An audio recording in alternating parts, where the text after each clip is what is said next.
সব latest update পেতে subscribe করুন আমাদের চ্যানেলে আর বেল আইকনে ক্লিক করতে ভুলবেন না।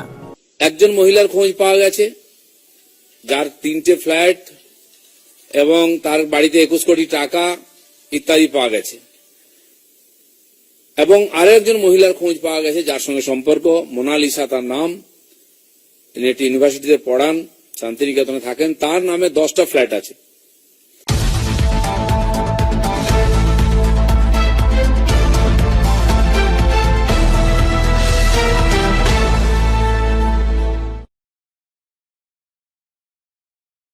जबकि घटना बंगाल से आई है तो मैंने पहले बंगला में अपने बंगाल के लोगों को संबोधन करना चाहता हूं, बाद में बाकी चर्चा करेंगे। এখনো পর্যন্ত যা তথ্য আমাদের কাছে এসেছে 70-75 কোটি টাকার সম্পত্তির হদিশ পাওয়া গেছে।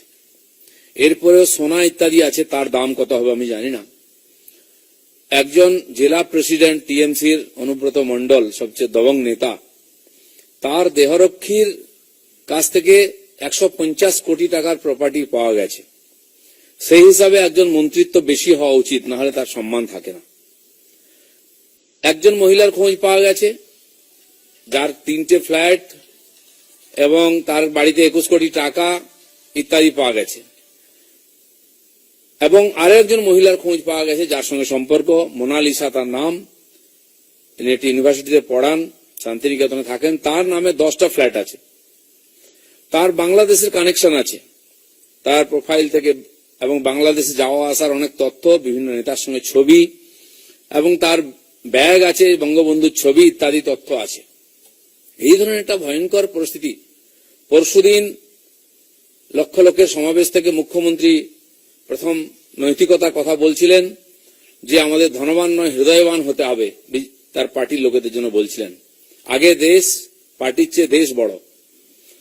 এবং আমি বলেছিলাম আমার এমপিরা রিক্সা করে চড়ে যাবে, কিন্তু স্করপিও কালচার চলছে। সমস্ত ছোটখাটো নেতার কাছেও স্করপিও আছে।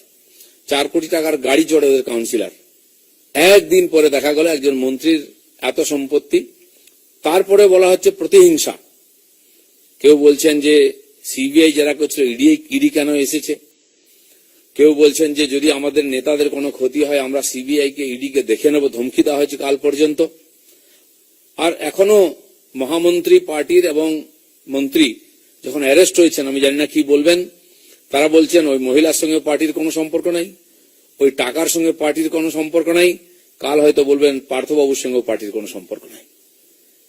হাজার হাজার যুবক যুবতী পশ্চিমবাংলা যাদের ভবিষ্যৎকে অন্ধকার করে দিয়ে, বাংলাকে দুর্নীতির পাঁকে ডুবিয়ে দিয়ে যারা রাজনীতি করছিলেন এবং চোখ দেখাচ্ছিলেন আমাদেরকে, এই সমস্ত তথ্য তাদের কাছ থেকে এসেছে। আমি জানি না পার্টি কি বলবে। পশ্চিমবাংলার মানুষ হতাশায় ভুগছিলেন, হীনমন্যতায় ভুগছিলেন। যে বাঙালি একদিন মাথা উঁচু করে ভারতকে নেতৃত্ব দিয়েছে, সেই বাঙালিকে আজকে চোর বলা হচ্ছে। পশ্চিমবাংলার পুরো সমাজ দুর্নীতিতে ছেয়ে গেছে। হাজার হাজার কোটি টাকার দুর্নীতি, মন্ত্রী, নেতা, এমএলএ, এমপি সবাই দুর্নীতিতে সিবিআই এর তদন্তের হাতে আছেন। এই অবস্থা থেকে মানুষ মুক্তি চাইছে। আমি আশা করব এই যে তদন্ত শুরু হয়েছে একটা শেষ পর্যন্ত যাবে। টিএমসির সমস্ত নেতারা যারা শত শত কোটি টাকা কামিয়েছেন, বেশিরভাগ নেতা মন্ত্রী এই দুর্নীতির সঙ্গে যুক্ত। যথাসময় সে তথ্য আসবে। এটা হিমশৈলের চূড়া মাত্র এসেছে। সেই জন্য আমরা আশা করব দোষীরা সাজা পাবে এবং এই দুর্নীতি दूर হবে। देखिए, इसके पहले भी ऐसा बहुत सारा घटना आया। उनके कई नेताओं का पूछताछ हुई सीबीआई के द्वारा। अभी 2 सप्ताह पहले उनके एक जिला प्रेसिडेंट बहुत दबंग है, जो पुलिस को बम मारो बोलते हैं, उनके एक अंगरक्षक, पुलिस का कांस्टेबल, उनके पास 150 करोड़ का प्रॉपर्टी मिली है। अभी पार्थ बाबू आजकल ये इतना तो उनके पास बुद्धि है कि पैसा अपने पास नहीं रखना चाहिए। और किसके पास, वो ईडी को पता चला, उनके वहीं से तथ्य मिला है। उस आधार पर जो जांच हुई, जो छापामारी हुई, उसे 21 करोड़ रुपया और सोना आदि, अभी तक लगभग 70-75 करोड़ का प्रॉपर्टी का मिला है एविडेंस। जो महिला, अब पार्टी तुरंत बोल दिया ये महिला भी पार्टी से इनकी कोई मतलब नहीं है, और वो रुपया जो मिला है वो भी पार्टी का नहीं है। खाली इतना नहीं बोला कि पार्थो बाबू का पार्टी से कोई मतलब नहीं है, क्योंकि वो महामंत्री भी है, पार्टी का मंत्री भी है। तो ये जो जबरदस्ती आंख दिखाते हैं कि सीबीआई को देख लेंगे, ईडी को देख लेंगे, कल तक भी ये धमकी दिया गया है। आज कुछ नेता बोलते हैं मुझे पूरी जानकारी नहीं है, मैं बाद में बताऊं, थोड़ी सी ढीली पड़ी है तेवर। लेकिन ये जो उनके एक एक नेता का वो बिल्डिंग देखेंगे। अभी जो बम ब्लास्ट हुआ था बीरभूम में 10 लोग मारे गए थे, उनके साथ जुड़े हुए 3-4 नेता का नाम आया था। सबका 4-4 मंजिल का बिल्डिंग है करोड़ों का। और कौन थे? कोई मुर्गी काटता था पहले, कोई लेबर था इसमें कोलियारी में। ऐसे लोग हैं वो आज सैकड़ों करोड़ का मालिक हो गए हैं। सब देखते हैं। पार्थो बाबू का एक लॉकडाउन में 45 करोड़ का एक कॉलेज बनाया ईस्ट मिदनापुर में। अभी मेरे पास फोन आया, डायमंड हार्बर में एक स्कूल जहां काफी अफरा तफरी मच गया, इसके बाद प्राइवेट स्कूल, बड़ा स्कूल। ऐसे कितने प्रॉपर्टी किसके पास है पब्लिक जानती है, लेकिन जो बोलता था उसको जेल में भर दिया जाता था। हम बोलते थे हमारे नाम पर हर कोर्ट में केस है वेस्ट बंगाल में। हमारे 42,000 केस चल रहा है लाखों कार्यकर्ताओं ऊपर इसका खिलाफ बोलने के लिए। आज भी बचने का प्रयास हो रहा है, हाथ काट दो शरीर बच जाए, चेहरा बचाने का प्रयास हो रहा है, लेकिन आज जो काल हो वो चेहरा तक हाथ पहुंचेगा।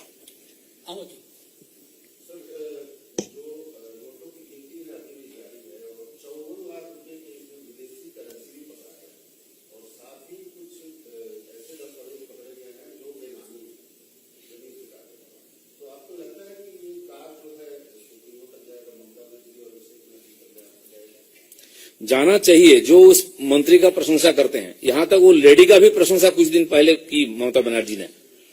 आप कैसे बचेंगे? लेकिन देखिए, रात भर नोटों की गिनती जारी रही और रात भर पार्थबाबू का पूछताछ भी जारी रहा और प्रॉपर्टी का लिस्ट लंबा होते गया। जो गोल्ड मिला है, फर्जी कंपनी की वहां सारी रसीद वगैरह पेपर मिला है, बहुत सारा मिला है, अभी उसका कोई हिसाब नहीं है। तो मैं उसका आधार पर कर रहा हूं। अभी तक 70-75 करोड़ का प्रॉपर्टी का हिसाब आया है। सोना चांदी आदि का कितना आएगा, जो फॉरेन करेंसी की बात करें उसकी कितनी वैल्यूएशन होगा, वो तो आगे होगा। लेकिन हम बार बार बोलते आ रहे थे कि बहुत बड़ा घपला हुआ है। आज तक बंगाल में ये सरकार आने के बाद एक भी नियुक्ति, चाहे कितनी बड़ी लिस्ट हो, 100 का, 200 का, 1000 का, कहीं पर फ्री फेयर नहीं हुआ है। और हर जगह वहां के उनके नेता एमएलए को एक जागीर दिया जाता था, इस जिला से इतने लोगों का नाम भेजो, इतने करोड़ रुपया भेजो। कितना कलेक्शन करते तो वही जानते हैं। और ये सारा आता था और इतनी बड़ी घटना हुई उनकी, और हाईकमांड को पता नहीं, कोई मानेगा क्या? इसलिए मुझे लगता है कि जो एविडेंस मिला है उसके आधार पर पूछताछ सर्वोच्च नेतृत्व तक होना चाहिए, तब बंगाल ये भ्रष्टाचार मुक्त हो पाएगा।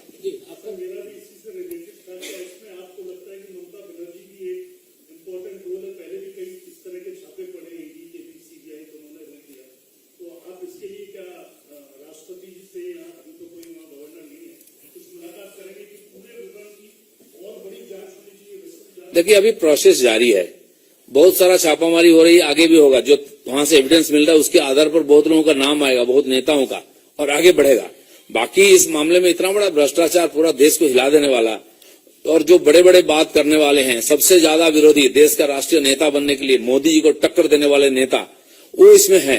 तो पार्टी आगे सोचेगा। ये केवल पार्टी की बात नहीं, पूरा राष्ट्र की बात है। पूरा बंगाल के लोग हीन भावना से ग्रसित हो गए थे। जो बंगाल ने विद्यासागर तक विवेकानंद जैसे महान पुरुषों को दिया है दुनिया के लिए, उस बंगाल के लोग आज इस महसूस करते हैं कि पूरा बंगाली समाज का लोग चोर मानता है। इससे कम से कम बंगाल को मुक्ति मिलनी चाहिए।